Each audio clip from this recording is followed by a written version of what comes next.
मृत्युंजय देव पारागड़िया panchayat PS member तथा कलिंगनगर शिल्पांचल प्रदूषण विरोधी संगठन जड़े सक्रिय सदस्य। सर्वप्रथमे आपण मानक धन्यवाद तथा आम संगठन समस्त कर्मी को मु स्वागत जनाऊँगी। आज सांबादिक सम्मेलन उद्देश्य राज्य प्रदूषण नियंत्रण बोर्ड पक्षर आसंता 24/10 गत 24/10/2024 तारीख एक विज्ञापन दि जाइथिला मेसर्स नीलाचल इस्पात निगम लिमिटेड को संप्रसारण करी 0.981 रु 9.5 को वृद्धि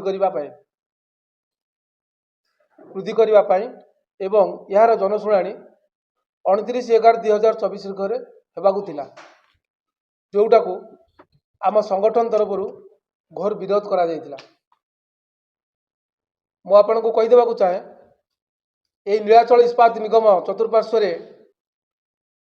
बारागाड़िया, डुबुरी, नड़ियाभंगा, रणागुंडी, ओल्लल एवं सारमपुर 6टी पंचायत रही आसुची।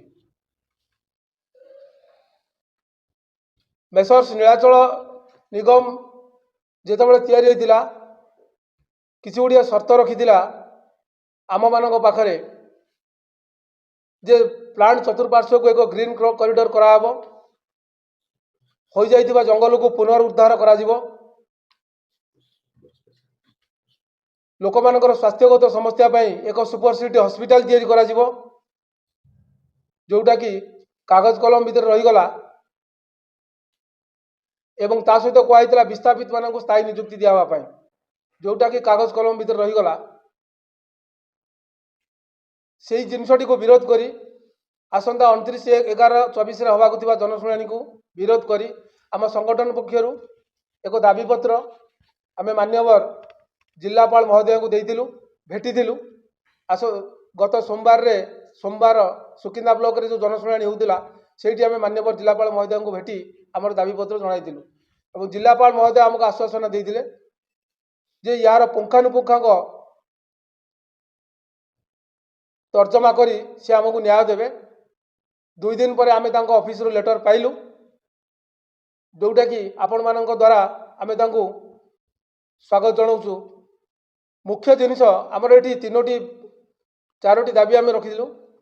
गोटे ग्रीन कॉरिडोर निर्माण करा जाऊ, उजुड़ी जाइथिबा जंगल को पुनरुद्धार करा जाऊ, 1200 शଯ୍ୟା विशिष्ट सुपर सिटी हॉस्पिटल तैयारी करा जाऊ सुकिंदा निर्वाचन मंडल में। जदि प्लांट को एक्सटेंशन करने को सरकार इच्छा अच्छी या किंबा मान्य जो नीलाचल कर्तृपक्ष इच्छा अच्छी, प्रथमे प्लांटर चतुर्पार्श्व थी पंचायत कि लगी ग्राम गुड़ी को विस्थापित करा जाऊ, तापर शिल्प तैयारी करा जाऊ। कारण आम शिल्पायन को विरोध करूँ, आम शिल्प नीति की विरोध करूँ। नमस्कार, मो अर्जुन पूर्ति कलिंगनगर श्रमिक संघ एवं बिरसा ब्रिगेड कलिंगनगर शाखारू। देखंतु आपण एबे रिसेंटली आमर 15 नवेम्बर बिरसा मुंडांकर जयंती गला एवं आमे जेहेतु बिरसा मुंडांकर विचारधारा रे प्रेरित होई अछु। जल जंगल जमीन पे आम धरती आबा बिरसा मुंडा लड़ीथिले एवं लड़ीथिबारु आमको जो लेगेसी देइचंती जंगल परिवेश जीवन को नहीं आगू बढ़िया पाई से लेगेसी को आम फॉलो करूँ एवं प्रदूषण जनित जेकोसी रोग जो आज आम कलिंगनगर व्यापी ताकू भी दूर करने आमर साथी मान सहित आम प्रयास करूँ एवं यह कार्यक्रम को जो आमर ये प्रदूषण जो रोग आक्रांत हो जो प्रकार आप जलवायु को प्रदूषण कर सदाबले घोर विरोध करूँ। धन्यवाद। जयप्रकाश साहू नड़ियाभंगा पंचायत सरपंच को प्रतिनिधि। प्रथमे तो मु कहिबी आम कलिंगनगर अंचल रे जेतिकी प्लांट गढ़ी उठी, प्लांट जो हिसाब रे गढ़ी उठी से हिसाब रे स्वास्थ्य सेवा नहीं। कहीं ना स्वास्थ्य सेवा एटी गोटे बड़ समस्या सृष्टि है। जेतिकी आमर एटी प्रदूषण होउची से हिसाब रे किडनी कैंसर रोगी जो हिसाब रे बढ़ी चली से हिसाब रे मेडिकल गोटे नहीं। आ जो मेडिकल टी टाटा तार माने कौन कहवाक पड़ो गोटे दलार सिस्टम रे ताकू रखी जमी लोक मैंने थरटी जो गरीब लोकटी जावाई तो सेठी साहस कैनि आउ जी भी भूल बस तो पलि जाए ତା ଫେରିବାଟା ତା ପାଇଁ ଅସମ୍ଭବ ହେଇଯାଏ। କାହିଁକି ନା ଯେଉଁ ହିସାବରେ ତାକୁ ସେଠି ଶୋଷଣ କରାଯାଏ ସେ ପେମେଣ୍ଟ ଦେଇ ସେଠୁ ଆସିବାଟା ତା ପାଇଁ ଅସମ୍ଭବ। ତେଣୁ ମୋର ଗୋଟିଏ ଅନୁରୋଧ ଆପଣମାନଙ୍କ ମାଧ୍ୟମରେ ସରକାରଙ୍କ କତିରେ ଏତିକି ନିବେଦନ ଯେ ଯେଉଁ ହିସାବରେ ପ୍ଲାଣ୍ଟ କରୁଛନ୍ତି ପ୍ଲାଣ୍ଟକୁ ଆମେ କୌଣସି ବିରୋଧ କରୁନାହୁଁ, ସେଇ ହିସାବରେ ସ୍ୱାସ୍ଥ୍ୟକୁ ସେଇ ହିସାବରେ ଗୁରୁତ୍ୱ ଦିଅନ୍ତୁ। ଆଉ ଏଠି ସୁପର ସ୍ପେଶାଲିଷ୍ଟ ହସ୍ପିଟାଲ ଗୋଟେ ହଉ ଯେଉଁଟାକି କଳିଙ୍ଗନଗର ଅଞ୍ଚଳର ସମସ୍ତ ଜନସାଧାରଣଙ୍କ ପାଇଁ ମାଗଣାରେ ସେ ମେଡ଼ିକାଲଟି ଉପଲବ୍ଧ ହଉ। ତା ସହିତ ଶିକ୍ଷାର ବ୍ୟବସ୍ଥାକୁ ଟିକେ ଗୁରୁତ୍ୱ ଦିଆଯାଉ।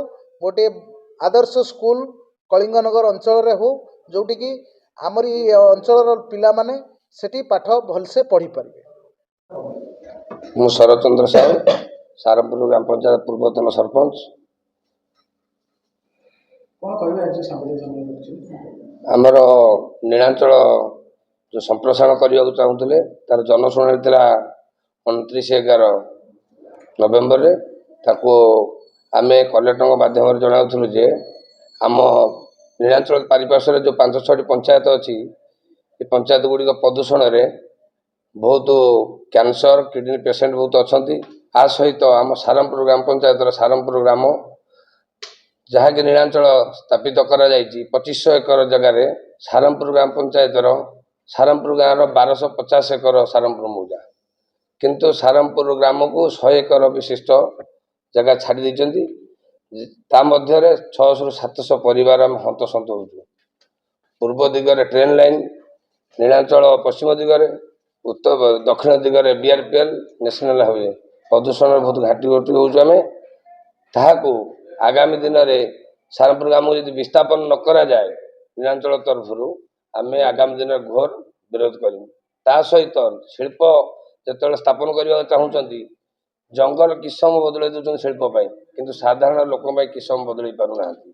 ଆମେ ଜଣେ ସରପଞ୍ଚ ହିସାବରେ କହୁଛୁ ସାଧାରଣ 4-5ଟି ଯେଉଁ ପଞ୍ଚାୟତ ଆମର ଏଠି ଅଛି ନଟ୍ ଫାଇନାଲ ଏରିଆ କିସମ ଜଙ୍ଗଲ କିସମ, ସାଧାରଣ ଲୋକଟେ ଗୋଟେ ପ୍ରଧାନମନ୍ତ୍ରୀ ଆବାସ ଯୋଜନା ପାଇପାରୁନି। ତେଣୁ ଏସବୁ ଜିନିଷ ଆଗାମୀ ଦିନରେ ଜାରି ରହିଲେ ଆମେ ରାଜରାସ୍ତାକୁ ଓହ୍ଲାଇବୁ।